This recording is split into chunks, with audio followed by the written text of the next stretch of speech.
Hey everyone, I'm Robbie Cornthwaite. I'm Daniel Mullen. I'm Angelo Costanzo. I'm Marco Flores. I'm Marcelo Garuska. I'm Ian Fife. This is Casio, and you're watching. And you're watching. And you're watching. And you're watching. And you're watching. And you are watching Pure Bred Reds, Adelaide United Fan TV. Welcome back live from Allianz Stadium. Fox Sports coverage of A-League continues. And Harps, today is a very special day, a sad day in some respects. 11 years today since the great Johnny Warren passed on. You knew the man so well. We've got an FFA Cup final tomorrow, and we're going to plug these in a moment, but he'd be gobsmacked of what's become of Australian football in the last 11 years. All I want for football in the years to come is to realise its potential. We've got nowhere near that in 40 years. Basically, since the NSL came in and now to these days with the A-League. But if we take the right steps, well, that potential one day can be realised. It's there.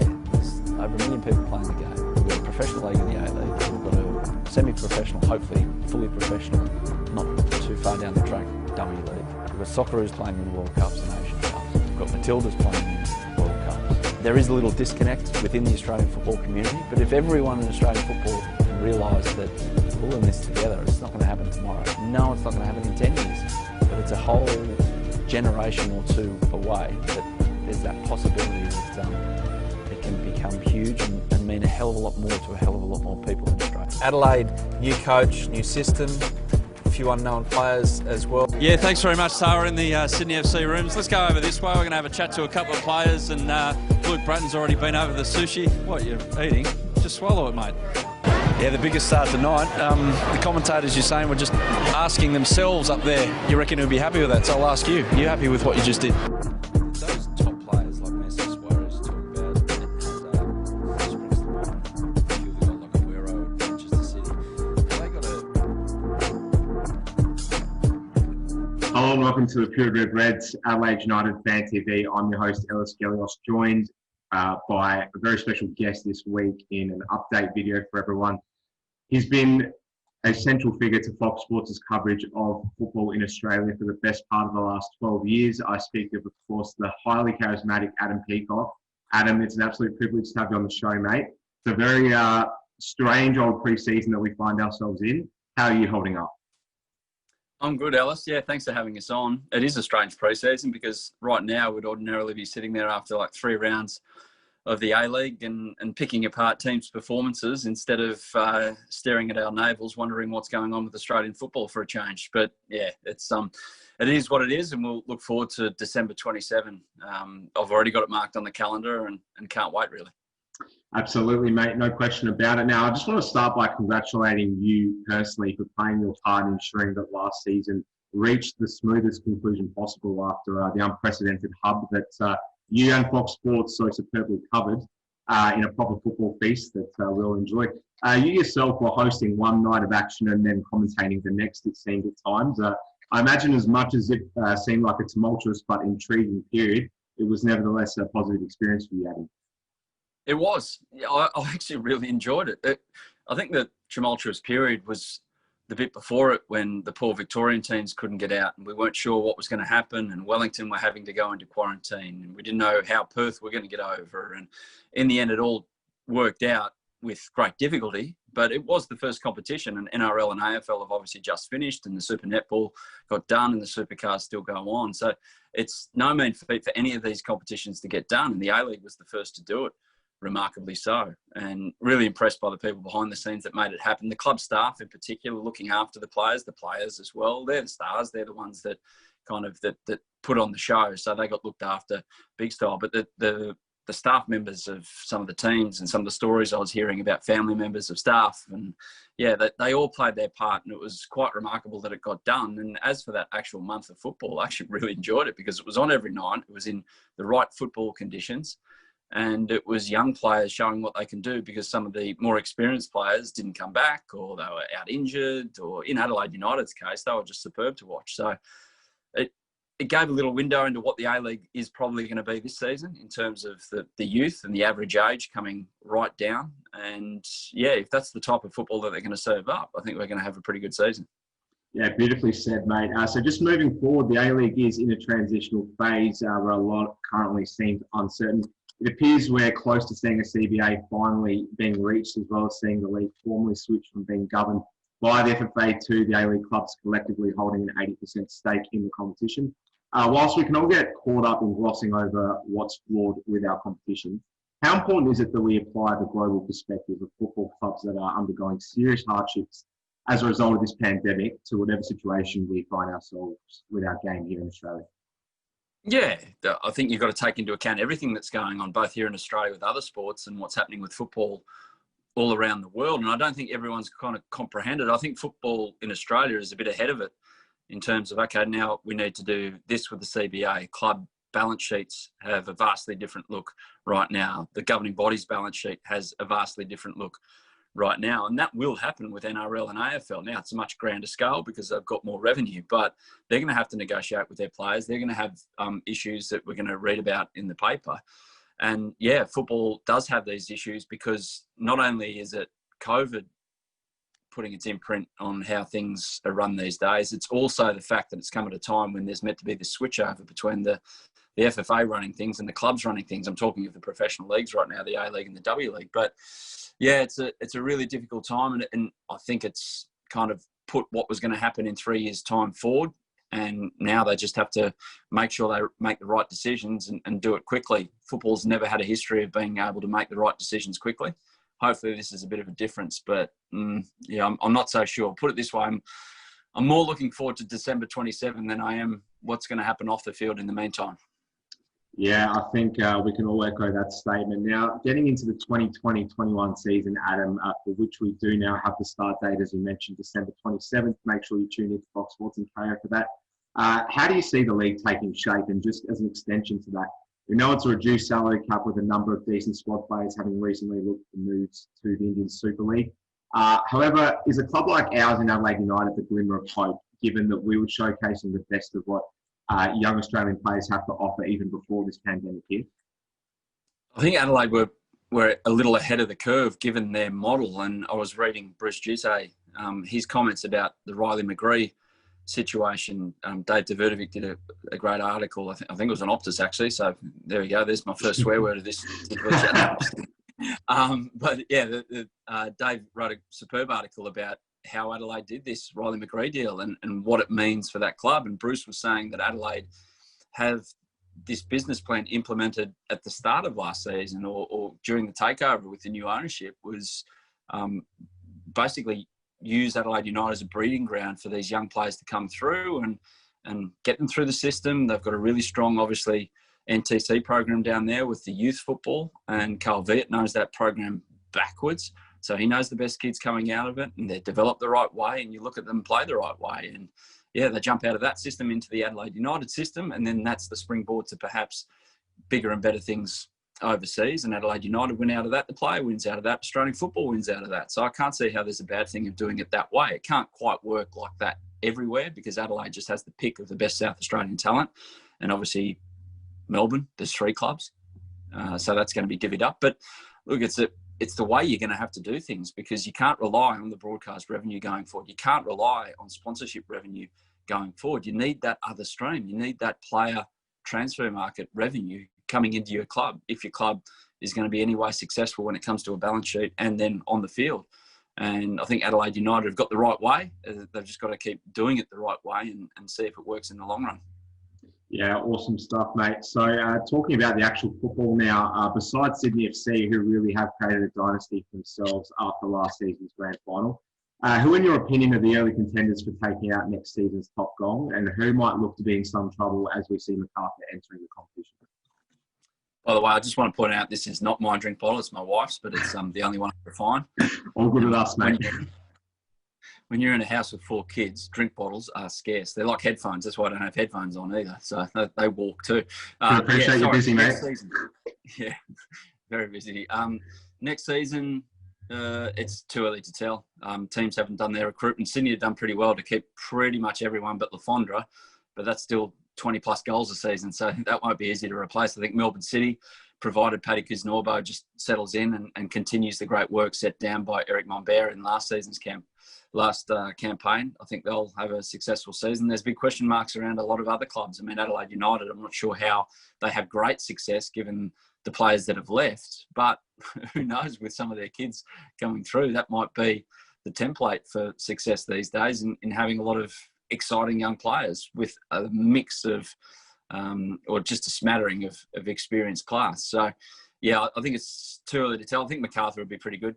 I think they'll set up the right way. Ante Milicic knows his football backwards. They've got some good players there on their books. They've got some good leaders. They'll have some good young players as well. So I think they'll contend straight away. Western Sydney Wanderers are going to be the big improvers because they've got one gun of a coach, Carl Robinson. So impressed by him last season. For the strugglers, I fear at the moment for Newcastle Jets. They haven't replaced their manager. Players want out.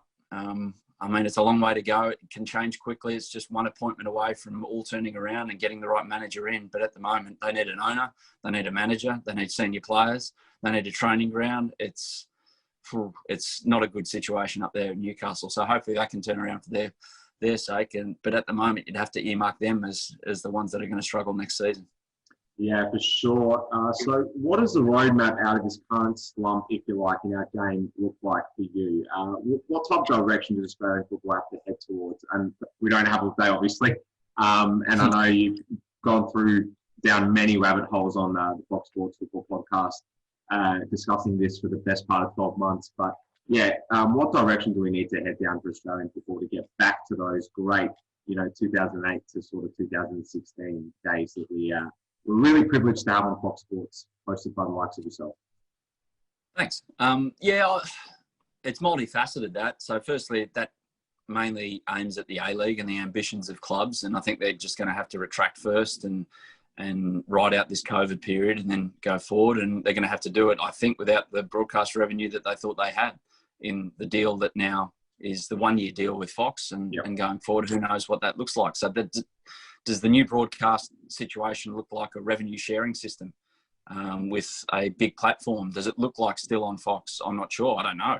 I'm in the dark about it as well. So that's that side of things in terms of the ambition shown by Sydney FC getting a Del Piero. I don't think that's going to happen anytime soon. So I think inwardly they have to look and they have to start developing players and churning them out big style and trying to tick over that way.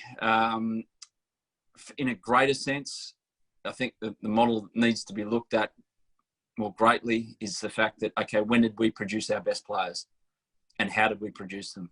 We produced them with a bit of help from the AAS. Yep. We produced them through the NSL system when they were chucked into top level football here in Australia, the highest level of football here in Australia when they were young players. Maybe they weren't ready, but they proved themselves and they got out of this system and then made their way overseas and fought like buggery to make themselves as footballers. And next thing you know, we're standing there at a World Cup in 2006 with all those great players there because they've got us to that, ended that way to 32 years of not making a World Cup. And that's our best crop of men's players that we have produced so far. And you can go back to the mid-90s as well, but they didn't qualify for a World Cup. But how did they get produced? They all came through the NSL. They all got 50 to 100 games playing in the NSL, and then they got themselves overseas and ended in European clubs which suited their football. So I think that's the way, and it now has the opportunity to do that in the A-League, that we're not topping up squads with 28-year-olds returning from overseas, Australia, and fair play to them if they find their way here, or people over the age of 30 just looking for one extra payday as a foreign quota player. So, yeah, I think there's an opportunity now for Australian football to sort it out as long as there's a bit of unity going forward. And that's always the big question with Australian football because it's never easy to find. Absolutely. So let's talk a bit about yourself, Adam. You've got what thousands of us would describe as a dream job. You posted the A-League, FA Cup, Asian Champions League and Socceroos coverage. And as we mentioned earlier, more recently commentated on the A-League and I believe in the past some FA Cup games as well for Fox Sports for well over a decade now. Take us all the way back to, am I right in saying around 2007 when you sort of first fell into having this gig? It was 2009, I reckon. Okay. Yeah, it was 2009 because I'm sitting in the bedroom of the person who was born on the night after our second ever match day Saturday. So really? There you go. That was my third daughter, Amalia, who was born.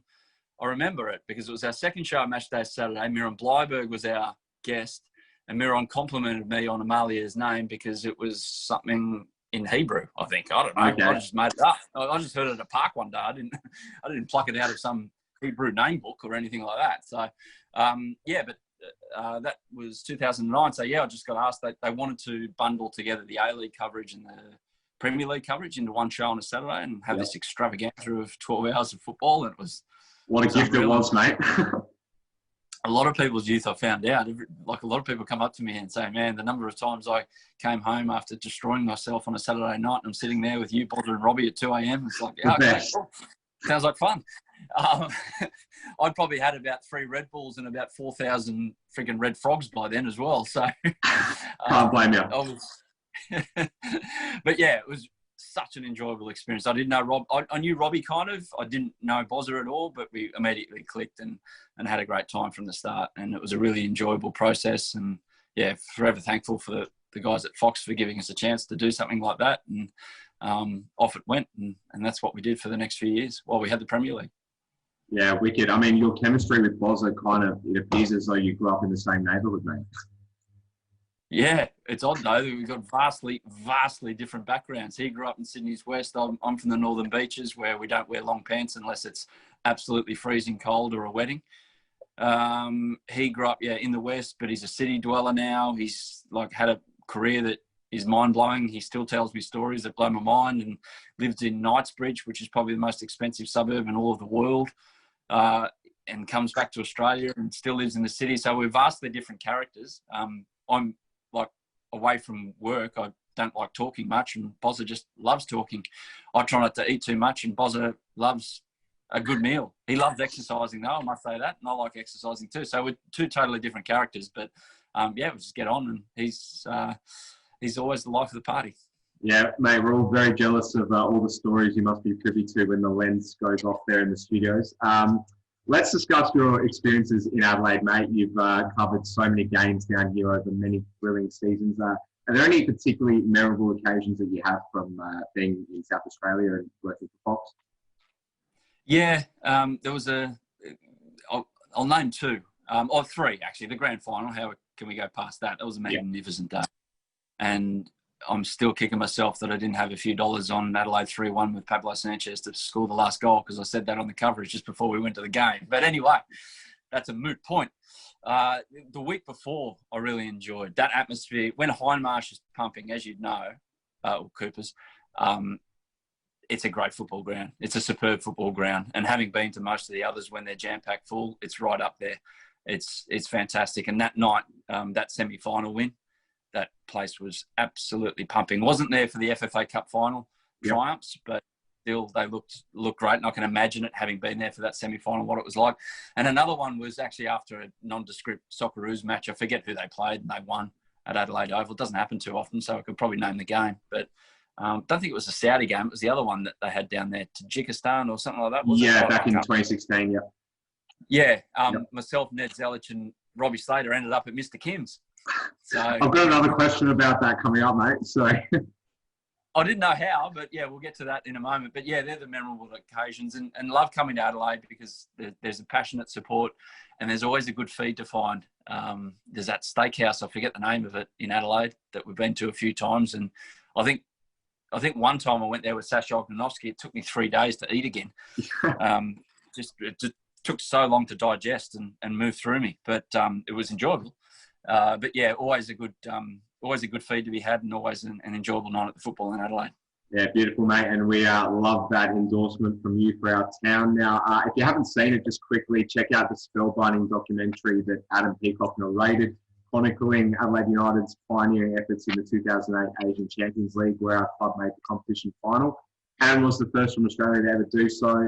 It's a ripper of a doco, Adam. I'm sure you had a great time narrating it on Fox Sports. Just quickly, in the current climate we find ourselves in, and with the Wanderers having gone one step further than us in 2014, is this achievement by what was such a modest operating budget back then, and we mustn't forget that, often lost in the water a bit, in your opinion?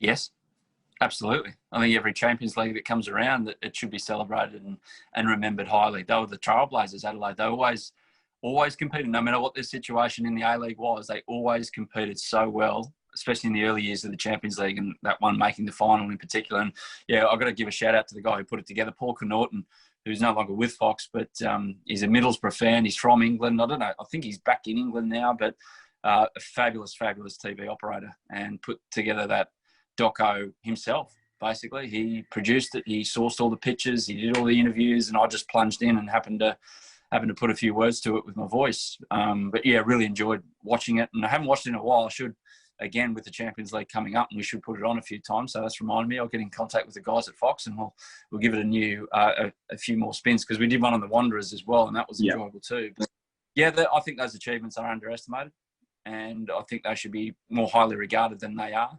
I think Adelaide fans would know it, and I think they regard it highly. But in general, Australian football, it shouldn't be underestimated, because it is so. Every year it comes around. Oh, they're in season. Oh, they got bigger budgets. Oh, they got better players. Oh, we have to travel heaps. It's hard, but Adelaide, no complaints that year. Just got on with it, did it, made the final. Fell one step short. That's fine. Wanderers did it. Fantastic.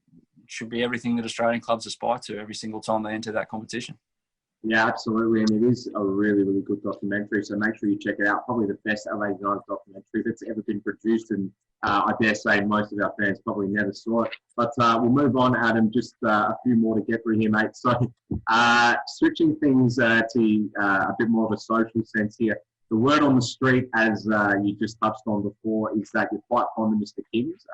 You might have 4 kids and around-the-clock job, but when the borders are open and this virus goes away, what are the chances our fans might run into you there on a Friday or Saturday night after a game of cricket? If I don't have an early flight, It's a done deal. actually I don't have anything at all to do the next day. It's a possibility. It's a possibility. I don't know how. I still don't know how we ended up there. I don't know whose idea it was. I remember walking up the stairs thinking, why aren't I back in my hotel room going to sleep for this 8 a.m. flight I got the next day? But hey, sometimes life leads you down paths that you didn't think you'd tread. And yeah, that was an enjoyable night. And Ned and I commenting, or critiquing actually, fish by fish, the fish tank, and matching the personalities of the fish to people involved in Australian football, which was really enjoyable. And to not discredit anyone, I'm not going to name who was who, but it was a right laugh. And Robbie Slater getting almost dragged onto the dance floor by a couple of younger ladies was an enjoyable scene as well. Wow. So it was just a very good night. It was dark. It was obviously very dark in that nightclub that night. Nah, you guys are strapping gents, mate. I'm sure you had plenty more where that came from that night. Adam, I've got a question from someone. They want to ask you the most bizarre or hardest interview you've ever done, besides that infamous Graham Arnold episode. I was going to say, weren't you watching that night? That wasn't hard. It was just, two blokes sticking up for what they thought was right. So, yeah. Hardest interview. The hard ones. What's coming to mind a bit for me are maybe some sort of weird Asian Cup Odysseys you've experienced, that coach from a backwater country here or there. Thankfully, the weirdest one I've done was at the start of COVID. Okay. And this feels like 3 years ago. It was with the John Book coach, and they got off, and it was February, and we're all like, this COVID thing, it looks pretty bad overseas. We're right, and we're all going around slapping people on the back and shaking hands, and yeah, how you going, blah, blah, blah. They got off the bus, and it was like, they were one step short of being in those big hazard suits that you see people cleaning chemical spills. It was like, wow, and you couldn't go, and he wanted to do the interview with his mask on, which at the time I thought, that's the most stupid thing I've ever heard of. And now you see people on TV all the time with masks on doing stuff and setting an example for people to wear masks so it can stop what's going on. But yeah, that was weird. That was a weird night. And I went away from that game thinking, maybe this isn't we shouldn't be as flippant as we kind of are at the moment about this thing. And that was a kind of precursor to a month later. What do you know? The whole thing turned to shit. Yeah, mate, absolutely. Adam Peacock, it's been an absolute privilege to have you on the show. For everyone, just make sure before the December 27th start date that you're tuning in regularly to the Fox Sports Football Podcast. It's a fantastic package that you're putting together every week or twice a week, even here and there. Adam, we get all the latest updates and some great stories from Robbie Slater from yesteryear. thank you for all the great work you do. I'm sure everyone will be delighted to see that Fox Sports have at least another year to go with you at the centre of that. Been fantastic having you on the show, mate. Take care of yourself, stay safe, and enjoy the upcoming football that we have to look forward to.